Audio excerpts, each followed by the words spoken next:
नमस्कार साथियों, मैं अमरीश आपका अपने यूट्यूब चैनल पर स्वागत करता हूं। और फ़िलहाल मैं रेलवे में ही कार्यरत हूं, तो मुझे लग रहा है कि मैं रेलवे में होने की वजह से आपको कुछ बेहतर जानकारी दे सकता हूं रेलवे से रिलेटेड। इसमें मैं पुणे में ही कार्यरत हूं। पुणे के डीआरएम ऑफिस अगर आप जानते होंगे, तो मेरी पोस्टिंग वहीं पे है। अगर आप इस समय ग्रुप डी की प्रिपरेशन कर रहे हैं या फिर रेलवे की कोई भी तैयारी कर रहे हैं, फ़िलहाल हमारा जो टारगेट है ग्रुप डी, हम उसके बारे में आपसे थोड़ी सी चर्चा करेंगे। इसका लेवल क्या रहता है और किस तरीके से आपको अपनी स्ट्रेटजी रखनी होगी कि आपके लिए ये पेपर आसान हो जाए। देखिए, अगर ये ग्रुप डी का पेपर है तो कहीं न कहीं आपके दिमाग में चल रहा होगा कि इसका लेवल आसान रहने वाला है। मैं आपको बता दूं कि लेवल के हिसाब से अगर आप देखेंगे तो ये ग्रुप डी का पेपर है, तो कहीं न कहीं इसका लेवल बहुत हार्ड तो नहीं होगा, लेकिन ये भी कह सकते हैं यहाँ पे बहुत ईज़ी भी नहीं होगा। और ईज़ी शायद इसलिए नहीं होता क्योंकि यहाँ पे कंपटीशन बहुत ज़्यादा बढ़ जाता है। और जब ज़्यादा कंपटीशन बढ़ जाता है तो उसके लिए हमें करना क्या होता है कि पेपर को ऐसे सेट करना पड़ता है कि बहुत सारे बच्चे यहाँ पे कंपटीशन में आ रहे हैं, तो उनको रोकना भी इनको होता है, क्योंकि वैकेंसी आपकी 32 से 34 हज़ार के आसपास है। और फॉर्म मेरे हिसाब से 1.5 करोड़ के आसपास फॉर्म इस बार आएंगे, जो मेरा एक अनुमान है कि हाँ, लगभग लगभग आपसे देखिएगा तो 1 करोड़ 20 लाख 1.5 करोड़ के आसपास फॉर्म आपको देखने के लिए मिलेंगे, जो कि 32 हज़ार वैकेंसी के लिए ये पॉइंट में ही परसेंटेज बन रहा है। तो कहीं न कहीं पेपर का लेवल रहेगा, लेकिन ये नहीं कह सकते कि हाँ, पेपर का लेवल बहुत ज़्यादा रहेगा। इसलिए आपको तनाव नहीं लेना। सबसे पहली बात तो ये कि आपको परेशान नहीं होना है, क्योंकि अगर आप परेशान हो जाते हो किसी भी प्रिपरेशन के लिए, तो पहले ही बहुत सारी चीज़ें आपके हाथ से निकल जाती हैं। तो आपको काम रखना है, आपको काम एंड कूल होकर ही चीज़ों को ध्यान देना है, और कैसे क्या तैयारी करनी है वो भी आपको उसी आधार पे ही देखना होगा। तो सबसे पहले मैं बता रहा हूँ कि आपको जो पेपर का लेवल रहेगा वो बहुत ज़्यादा हाई नहीं रहेगा, लेकिन कंपटीशन ज़्यादा है, इसलिए हमें प्रिपरेशन भी अच्छे से करनी पड़ेगी, पेपर का लेवल कुछ भी रहे। और अभी जैसे नोटिफिकेशन आया है, बहुत ज़्यादा लोग, आपने देखा होगा कि ग्रुप डी के बैच स्टार्ट हो गए होंगे, बहुत सारी चीज़ें, बहुत सारी बुक मार्केट में आ रही होंगी। तो इन सबको आप देखिए, लेकिन इनको देख के आप घबराइए मत कि बहुत लोग तो बैच से पढ़ रहे होंगे, बहुत लोगों ने तो यूट्यूब पे कोर्स ले लिया होगा, बहुत लोगों ने पर्सनल कोर्स ले लिया होगा, कोई मैथमेटिक्स पढ़ रहा होगा, कोई रीजनिंग पढ़ रहा होगा, कोई जीएस पढ़ रहा होगा, कोई करंट पढ़ रहा होगा। तो एक बात मैं आपको बहुत ही जेन्युइन तरीके से बता दूं, बहुत ही ऑनेस्टली बता दूं कि ये जो ग्रुप डी का आपका पेपर होने वाला है, आप कोई भी कोर्स ले लीजिए, उससे मुझे कोई मतलब नहीं है, और ना ही मेरा पैसा लगने वाला है आपके कोर्स लेने में। लेकिन मैं आपको इतना बताऊंगा कि मॉक टेस्ट और आपका जो प्रीवियस ईयर है, और साथ ही साथ जो साइंस को बेहतर तरीके से पढ़ेगा, वही यहाँ पे compete कर पाएगा। अदरवाइज आप कितने भी बैच ले लो, उसका कोई रोल नहीं होने वाला। एज मैं टीचर नहीं बता रहा आपको, मैं केवल एक रेलवे के अनुभव के आधार पे बता रहा हूँ, कि मैं भी कंपटीशन से ही आया हूँ। तो अगर मैं कंपटीशन से यहाँ पे हूँ तो कहीं ना कहीं मुझे वो अनुभव होगा, उसी आधार पे मैं यहाँ पे आपसे डिस्कस करने वाला हूँ। तो ज़रूर मेरी बात को समझिएगा और उसके अकॉर्डिंग अपनी बात को रखने का प्रयास करिएगा। अपनी बात आप अगर रखते हैं मेरी बात को सुन के, तो ज़रूर आप कमेंट मेरे लिए सही रहेंगे। तो पहली बात तो, आप कुछ भी कर रहे हों, आप अगर ग्रुप डी का इस बार फिर से वैकेंसी आई है और यहाँ पे अगर आप कंपटीशन में भाग ले रहे हैं, और अगर इस बार आपको लग रहा है कि हमें फ़ाइट करना है और फाइट करके निकल जाना है, कहीं न कहीं एक सीट को ले लेना है, तो मैं आपसे बताना चाहता हूँ कि आपको मैथमेटिक्स जो भी आ रही है, खासकर अर्थमेटिक और ट्रिग्नोमेट्रिक कोऑर्डिनेट ज्योमेट्री, मतलब अर्थमेटिक तो आपकी नॉर्मल हो गई, यहाँ पे टाइम एंड वर्क आपका हो गया, टाइम डिस्टेंस आपका हो गया, और जो भी मतलब आपने पढ़ा है क्या, सिंपल इंटरेस्ट, कंपाउंड इंटरेस्ट, ये सब कुछ।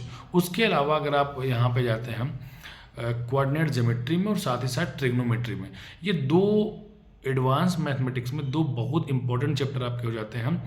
ग्रुप डी में आप देखेंगे तो टेन थीटा, साइन थीटा, या कुछ आइडेंटिटी करके आपसे एक दो क्वेश्चन यहाँ से पूछ लेते हैं, कोऑर्डिनेट ज्योमेट्री से कुछ क्वेश्चन आपसे देखने के लिए पूछ लेते हैं। बाकी बहुत हार्ड क्वेश्चन नहीं रहते, आसान रहते, लेकिन ये है कि दो चैप्टर आपका एडवांस में देखना आपको चाहिए, एक ट्रिग्नोमेट्री और दूसरा आपको देखना चाहिए यहाँ पे कोऑर्डिनेट ज्योमेट्री, या उसको हिंदी में बोलते हैं निर्देशांक ज्यामिति। और मैथमेटिक्स में आप सिंपल इंटरेस्ट देख सकते हैं, कंपाउंड इंटरेस्ट आप देख सकते हैं, और जो भी अर्थमेटिक का पोर्शन पूरा उसको आप एक बार देख लीजिए। बहुत डीप में नहीं जाना, बस ये देखना है कि क्वेश्चन कॉन्सेप्चुअल रहेगा और एक बात आपको मैं बता दूं कि अगर समय कम दिया जा रहा है तो क्वेश्चन भी उसी हिसाब से रहते हैं, लेकिन आपको ऐसा लगता है कि क्वेश्चन बहुत टफ था, मेरा बहुत टाइम ले लिया और हमने क्वेश्चन को नहीं कर पाया, तो मेरे हिसाब से आप अर्थमेटिक और एडवांस को थोड़ा सा लेके चलें और जो भी आपको आ रहा है उसको तो आप पढ़ते ही जाएं, लेकिन प्रैक्टिस सेट और मॉक टेस्ट आपके लिए बहुत इम्पोर्टेंट है। और इतना आप विश्वास रखिए कि अगर आप प्रैक्टिस कर रहे हैं किसी भी प्रैक्टिस सेट से, वो आपका ऑनलाइन हो ऑफलाइन हो, और अगर वो आपका ऑनलाइन है तो ये आपके लिए और बेहतर हो जाता है। तो मैथमेटिक्स तो आपका ये हो गया। मैथमेटिक्स में बहुत ज़्यादा आपको परेशान नहीं होना है, बस देखना है कि क्या क्या चीज़ें प्रीवियस ईयर में पूछी गई थी, और जो मॉक टेस्ट बन रहा है कहीं से भी आपको मॉक टेस्ट मिले उसको आप कर जाइए। तो मैथमेटिक्स में बस ये बार बार प्रैक्टिस करते जाइए सिंपल इंटरेस्ट, कंपाउंड इंटरेस्ट का, और जितनी ज़्यादा करेंगे उतना ही ज़्यादा आपको अच्छा करने के लिए मिलेगा जब आप एग्ज़ाम हॉल में रहेंगे। तो उसके बाद रीजनिंग नॉर्मल, जो भी रीजनिंग आपके सिलेबस में उसको अच्छे से देख लीजिए। ट्रायंगल्स कितने, एक फिगर देगा कितने ट्रायंगल्स यहाँ पे हैं, कुछ नंबर से आपको देगा, तो आप इसको भी देख लीजिए। उसके बाद जो मेन रोल प्ले करता है ग्रुप डी में वो होता है आपका जनरल साइंस। जनरल साइंस बोलने में तो जनरल, लेकिन ये जनरल होता नहीं है। कई कई बार होता है कि आपको छोटे छोटे इसमें केमिस्ट्री में आप जाएंगे और केमिस्ट्री में छोटे छोटे फार्मूले आपको कन्फ्यूजन में रहते हैं और उससे आपकी 1 नंबर 2 नंबर की गलतियाँ हो जाती हैं। फिर फिजिक्स की यूनिट की आप बात करेंगे कि किसकी क्या यूनिट होती है, इससे भी कहीं कहीं आप डिस्टर्ब हो जाते हैं। और फिर आप जाएंगे यहाँ पे जो भी मतलब फिजिक्स के और केमिस्ट्री के जो इम्पोर्टेंट चैप्टर हैं, जैसे केमिस्ट्री मेरे दिमाग में आ रहा है पीरियोडिक टेबल, इससे 1-2 क्वेश्चन 100% आने हैं। फिर फिजिक्स में आप अगर जाएंगे तो आपको यूनिट एंड डायमेंशन के क्वेश्चन आपको देखने के लिए मिलेंगे। फिर यहाँ पे वेग वाला आपका होता है जो ग्राफ बना के आपसे पूछ लेता है, त्वरण की जानकारी कुछ ले लेता है आपसे। तो फिजिक्स और केमिस्ट्री जो भी जर्नल लूसेंट में आपको मिल जाता है उसको आप देख सकते हैं। और जितनी बार आप इसका मॉक देते हैं, जब अगर आप सेक्शनल मॉक देंगे, अगर आप चाहे टेक्स्ट बुक हो या फिर कोई भी आपके पास या तो एप्लीकेशन होगा या फिर कोई बुक होगी, आप जितनी बार देखेंगे आपको हर बार कुछ ना कुछ नया मिलेगा। और कभी कभी ऐसा होता है जो आपने मॉक दिया होगा, जो आपने प्रीवियस ईयर दिया होगा, वही आपके एग्ज़ाम हॉल में भी आपको देखने के लिए मिल जाता है। तो मेरे हिसाब से आपको मैक्सिमम टाइम सेक्शनल मॉक देने चाहिए जो साइंस से रिलेटेड हो, और जनरल साइंस से कुछ भी हो उसको आप दीजिए। बायोलॉजी भी बहुत इंपॉर्टेंट होती है, तो फिजिक्स केमिस्ट्री मैथ का जो भी बेसिक है बहुत ऊपर मत जाइए, लेकिन एक स्टैंडर्ड बना के उसको आप अच्छे से पढ़ लीजिए। उसके बाद बात आती है हिस्ट्री की। तो हिस्ट्री मतलब जो आपके जनरल एक नॉलेज है, तो जनरल नॉलेज में जो आपको हिस्ट्री पता है, फिर जो भी लूसेंट में आपको हिस्ट्री मिल जाएगी ऊपर ऊपर, बहुत अंदर आपको यहाँ भी नहीं जाना। मॉडर्न हिस्ट्री थोड़ी सी पढ़ लीजिए, एंशियंट हिस्ट्री थोड़ी सी पढ़ लीजिए, थोड़ी सी इकोनॉमिक्स के बारे में कुछ देख लीजिए, थोड़ा बहुत, बहुत नहीं थोड़ा बहुत देखना है आपको। उसके बाद आप जाएंगे करंट अफेयर्स में, और करंट अफेयर्स 3 से 4 क्वेश्चन बहुत ही इंपॉर्टेंट रोल प्ले करेगा आपकी प्रिपरेशन के लिए। तो मैं कहूँ तो यहाँ पे जैसे कि आईपीएल के बारे में, और फिर या फिर ICC one day, ICC test cricket के बारे में, या फिर जो आपके यहाँ पे देखेंगे आप कि पद्मश्री को किसको दिया गया, पद्म विभूषण किसको दिया गया, पद्म भूषण किसको दिया गया, तो ये सारे क्वेश्चन, सरस्वती सम्मान किसको मिला। तो ऐसे बहुत सारे जो भी जनरल में जो कह सकते हैं कि रैंकिंग किसकी क्या है, भारत की रैंकिंग क्या है, कहाँ पे है, और किस पद पे कौन इस समय है, कौन कहाँ का मुख्यमंत्री है, ये सब आपके लिए थोड़ा सा इम्पोर्टेंट हो जाता है अगर आप रेलवे ग्रुप डी देख रहे हैं तो। और सबसे पहली बात तो आपको अपने दिमाग में तनाव नहीं रखना कि हाँ ये पेपर बहुत टफ होने वाला है, ये कैसे हमसे हो पाएगा। तो मैं आपको बता दूं कि ग्रुप डी है तो ग्रुप डी का ही, ग्रुप डी जैसे ही है, लेकिन इसको हम इतना ज़्यादा अपने दिमाग में बना लेते हैं, इतना टफ बना लेते हैं कि मुझे लगता है कि हम पढ़ें कहाँ से।